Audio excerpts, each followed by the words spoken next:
सोलापूरच्या विजापूर रोडवरील महात्मा बसवेश्वर शासकीय औद्योगिक प्रशिक्षण संस्थेचे प्राचार्य सुरेश भालचीम यांची बदली औद्योगिक प्रशिक्षण संस्था येरवडा पुणे येथे झाली आहे.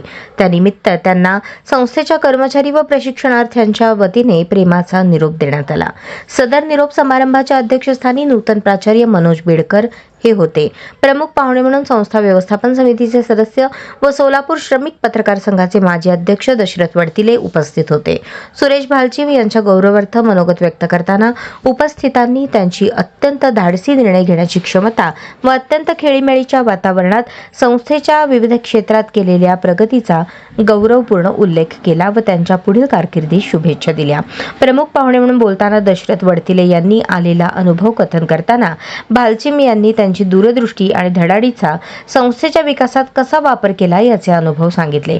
प्राचार्य सुरेश भालचीम यांना निरोप देण्याबरोबरच नूतन प्राचार्य मनोज बेडकर यांचेही या प्रसंगी प्रमुख पाहुण्यांच्या हस्ते स्वागत करण्यात आले.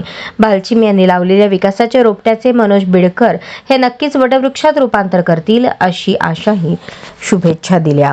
महाराष्ट्र राज्य ITI निदेशक संघटना शाखा सोलापूर शाखेचे अध्यक्ष विजय भांगे यांनी संघटनेच्या वतीने संघटनेला मिळालेल्या सहकार्याबद्दल भालचीम यांचे आभार मानले आणि पुढील कारकिर्दीसाठी शुभेच्छा दिल्या. कार्यक्रमासाठी कार्यालयीन अधीक्षक प्रदीप दराडे, बालाजी माळी, कनिष्ठ प्रशिक्षणार्थी सल्लागार भीमाशंकर कोणगुळी यांच्यासह संस्थेतील सर्व कर्मचारी, निदेशक व गटनिदेशक उपस्थित होते. उपप्राचार्य सूर्यकांत झणझणे यांनी कार्यक्रमाचे प्रास्ताविक केले. कार्यक्रम यशस्वी करण्यासाठी संस्थेच्या NSS विभागाच्या निर्मला म्हेत्रे, चंद्रकांत जाधव यांनी विशेष परिश्रम घेतले. कांचन कुंभार, प्रवीण केंदळे यांनी सूत्रसंचालन केले तर कर्मचारी मंडळाचे अध्यक्ष बाळकृष्ण पुतळे यांनी उपस्थितांचे आभार मानले.